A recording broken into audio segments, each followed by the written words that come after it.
यो setting use गरेपछि मैले लगातार हेड शट हानेको छु। तिमीहरू पनि नुबबाट प्रो बन्न सक्छौ। तो hello guys, welcome back to my YouTube channel it's me LG बोगर्स। आज म बेस्ट फ्री फायर सेन्सिटिभिटी देखाउने छु। त्योभन्दा पहिला धेरै प्लेयरहरूको प्रब्लम के हुन्छ भने एम स्टेबल हुँदैन, हेडसट लाग्दैन, रिकोइल कन्ट्रोल हुँदैन, ड्र्याग कसरी गर्ने, फायर बटन साइज कति राख्ने, रिकोइल कन्ट्रोल नहुने जस्ता थुप्रै प्रब्लमहरू हुन्छन्। त्यसको सोल्युसनको लागि तपाईहरुलाई म आज बेस्ट सेन्सिटिभिटी दिनेछु। मैले पनि यो सेन्सिटिभिटी युज गरेपछि मेरो गेम प्ले थुप्रै सुधार भएको छ। एक्युरेसीमा एकदमै खतरनाक गेम प्ले हुँदै गइरहेको छ। त्योभन्दा पहिला तपाईहरुलाई म आफ्नो सेन्सिटिभिटी देखाउँछु, जसमा तपाईहरुले जनरल देख्न सक्नुहुन्छ। जनरल कति मिलाउने भनेर 173, रेड डट देख्न सक्नुहुन्छ 173, 2x स्कोप देख्नुहुन्छ 164, 4x स्कोप 162, त्यसैगरी 179 र 178।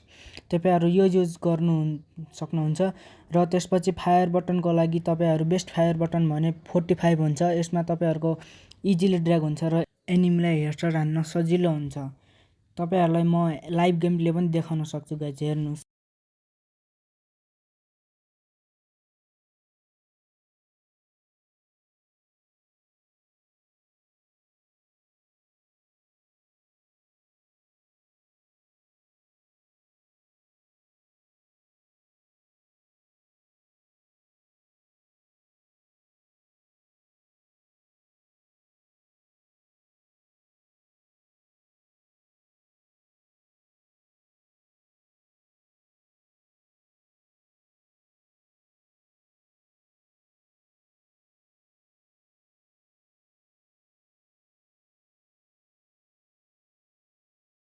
यो सेन्सिटिभिटी क्लोज रेन्जमा एकदम डेन्जरस छ। हेडसट अटोमेटिक लाग्छ।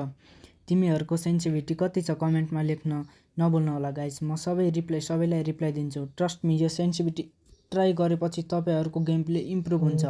तपाईहरु आफै आएर कमेन्टमा थ्याङ्क्स लेख्नुहुन्छ। भिडियो हेल्पफुल लाग्यो भने गाइज सब्सक्राइब गर। मोर फ्री फायर टिप्सको लागि नेक्स्ट भिडियोमा के ल्याउँ भनेर कमेन्ट गर्न नभुल्नु होला।